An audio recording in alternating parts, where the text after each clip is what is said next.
O ministro Luiz Roberto Barroso marcou o julgamento no plenário virtual para hoje e amanhã, mas hoje mesmo a tendência é que, não a tendência não, hoje ainda você vai ser formada a maioria para manter os 3 juízes, os 3 magistrados, no julgamento da primeira turma que começa na terça-feira da semana que vem, sobre se a denúncia do Procurador-Geral da República vai ser aceita ou não. Como a gente já falou aqui, eu, a Dani, a Bárbara, o caso é muito simples de ser analisado, né? Não há nenhum fato jurídico que possa ser levantado para determinar o afastamento de um deles ali do julgamento. O Flávio Dino foi ministro do governo Lula, o governo Lula tem interesse contra o bolsonarismo. Não há nada que possa ali, neste momento, determinar o afastamento desses juízes. Já é algo que é decidido de forma recorrente dentro do Supremo, então, o que alguns ministros acham que vão estranhar é se alguém votar contra esta visão, que é uma visão praticamente consolidada consolidada dentro do Supremo. Dani. Então, o Supremo Tribunal Federal, maioria contra a Bárbara, os afastamentos dos ministros Alexandre de Moraes, Flávio Dino e Cristiano Zanin. O curso que a gente apontou aqui no início do jornal, que haveria uma formação de uma maioria sólida rapidamente, não precisou nem terminar o jornal para se confirmar, votou o ministro Luiz Edson Fachin. O outro voto dado como certo é do ministro José Antônio Dias Toffoli, o que aí vai consolidar 8 votos a favor dessa tese contra os afastamentos, querida. Uma vez que você acessou a sala do julgamento virtual, você vai ter o voto do ministro-presidente, ministro Luiz Roberto Barroso. Como ele está aqui presidindo, fotinho da Estátua da Justiça. Está aqui, ó. Quando você tem relatório, o que é isso? É o ministro explicando o caso. Neste caso aqui, é o pedido de impedimento do Zanin, que a gente... Desculpa, do Dino, do ministro Flávio Dino, que a gente colocou na tela. Mas como são vários pedidos de impedimento, são 3 páginas, 3 ambientes de julgamento diferentes. Os ministros precisam ir lá 3 vezes. Vamos lá. Aqui ele explica, olha, as defesas tal e tal citaram isso, isso e aquilo, pediram o impedimento, é o relatório. Para você, ministro, que vai votar, entender. E aqui ele tem a decisão dele, o voto dele. Você clica e acessa. Os ministros, então, a partir daí, entram em 2 janelinhas. Neste momento, só tem votos a favor do entendimento do Barroso, que é contra os impedimentos do Moraes, do Zanin e do Dino. Neste caso, se a gente puder tirar a tarjinha... Como é o caso, obrigada, como é o caso que trata do Flávio Dino, o ministro Cristiano Zanin vota. Quando o alvo do pedido de impedimento é o próprio Zanin, aí ele não vai votar, votam os outros colegas. Neste momento, então, são 4 votos no Supremo Tribunal Federal contra os pedidos de impedimento, nesse caso de Flávio Dino. Aqui você tem um voto, o do presidente Barroso, relator do caso, o do ministro Alexandre de Moraes, do ministro Gilmar Mendes e do ministro Cristiano Zanin. Lembrando, né, maioria, 6 votos, é isso que a gente deve estar aguardando para alcançar logo mais. Interlocutores do Supremo Tribunal Federal, e o que eles estavam dizendo é que já tem reuniões que estão sendo feitas para definir o esquema de segurança que será reforçado. A análise está marcada para terça e quarta-feira, são 3 sessões de julgamento na primeira turma, portanto, vai ter um incremento nesse esquema que já está reforçado. Desde o atentado à bomba no ano passado, o Supremo Tribunal Federal voltou a ter grades no entorno do prédio. Há uma medida que foi tomada também no que diz respeito ao estacionamento do STF. Antes ele era aberto ao público, agora está restrito para funcionários, portanto, quem tem credenciamento. E também, já há alguns meses, tem uma iniciativa que foi tomada pela própria Corte para ampliar a segurança dos funcionários, que hoje passam por uma biometria facial, e há também um scanner melhor equipado, mais moderno, na abertura da sessão do plenário, quando vai algum visitante participar ali, portanto, passa por esse escaneamento, e medidas adicionais serão tomadas também na próxima semana e nas semanas seguintes. Lembrando que a denúncia está fatiada, né? E por conta disso, o julgamento será analisado em etapas, vai começar agora em março e segue, portanto, no mês de abril.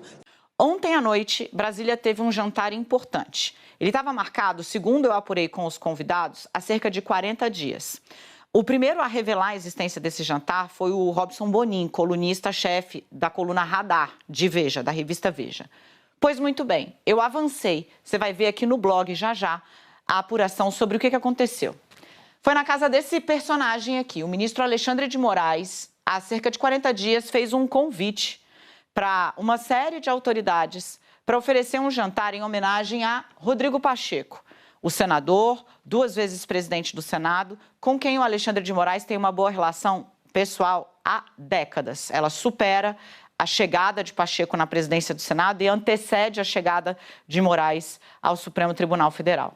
Pois muito bem, esse jantar aconteceu ontem, com o Supremo sob foco cerrado, com o próprio Moraes sob foco cerrado, com acusações da oposição, com muita grita por conta do inquérito a respeito, inquérito já denunciado, inclusive, né, a respeito da tentativa de golpe que resultou no 8 de janeiro, Alexandre de Moraes abriu as portas da casa dele, o que também é raro para Rodrigo Pacheco. E aí, eu fui apurar. Integrantes dos 3 poderes. E eu não estou falando de integrantes quaisquer, eu estou falando do presidente do Supremo Tribunal Federal, do vice-presidente da República, Geraldo Alckmin, e dos presidentes da Câmara, Hugo Mota, e do Senado, Davi Alcolumbre, estavam lá. Além de Luiz Roberto Barroso, eu vou até atualizar a informação no blog já, porque só consegui a confirmação do ministro agora, que o ministro estava lá, né, agora. Além de Luiz Roberto Barroso, outros 7 integrantes do Supremo Tribunal Federal estavam lá. O próprio ministro Alexandre de Moraes, o ministro Gilmar Mendes, o ministro Dias Toffoli, o ministro Luiz Fux, o ministro Luiz Edson Fachin, o ministro Flávio Dino e o ministro Nunes Marques.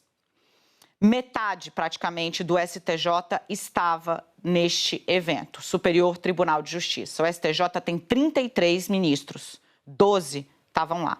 Além disso, estava lá integrantes do Ministério Público Federal, entre eles o PGR, Paulo Gonet, e também o diretor-geral da Polícia Federal. Achou pouco? Ministro da Justiça, lá. Advogado-geral da União, lá também.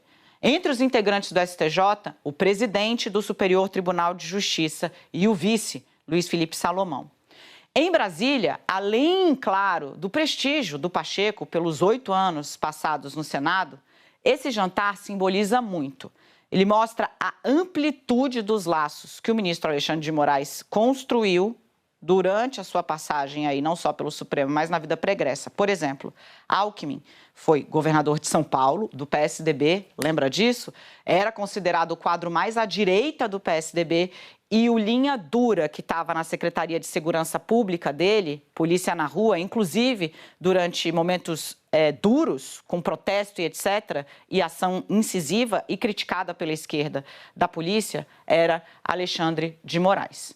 Então, essas relações todas ficaram expressas ali, num momento, Bárbara, de muita pressão sobre o Supremo. O ministro dá essa demonstração simbólica, né, organizada, junto aí com outros integrantes, mas do tamanho das relações ali que construiu ao longo da carreira. Não é pouco, eu repito, né? Maioria formada, consolidada do Supremo Tribunal Federal, inclusive com o ministro Nunes Marques, lá entre os presentes, mas quase metade do Superior, mais da metade, né? Porque é isso, 33, 12, é isso. Mais da metade do Superior Tribunal de Justiça, vice-presidente da República, presidente da Câmara do Senado, do próprio Supremo, enfim.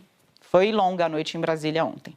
E para finalizar, pessoal, você sabia que é possível ganhar dinheiro sem precisar sair de casa? Com a era da internet e o mundo ficando cada vez mais digital, isso agora é totalmente possível. Por isso, quero destacar aqui uma ótima oportunidade de gerar uma renda extra diretamente de casa, usando apenas o seu celular, tá? E não é para ficar milionário e comprar aí Porsche, BMW não, tá? Mas é para fazer uma renda aí boa. Já tem muita gente aí conseguindo ganhar entre 500, 700 e até 3 mil reais por mês com isso. E é claro, quero enfatizar que não é nada ilícito, tá? Não é casa de apostas, nem bets, nada disso. Se você se interessou, é só acessar o link que está na descrição desse vídeo aqui e também no primeiro comentário fixado, tá? E ele vai te levar diretamente para uma conversa com o nosso companheiro Clayson. Lá ele vai te explicar tudo direitinho e tirar todas as suas dúvidas sobre como começar, tá? Então não perde tempo e já clica no link aqui embaixo. Então é isso, pessoal. Fico por aqui, um grande beijo, até mais, fui!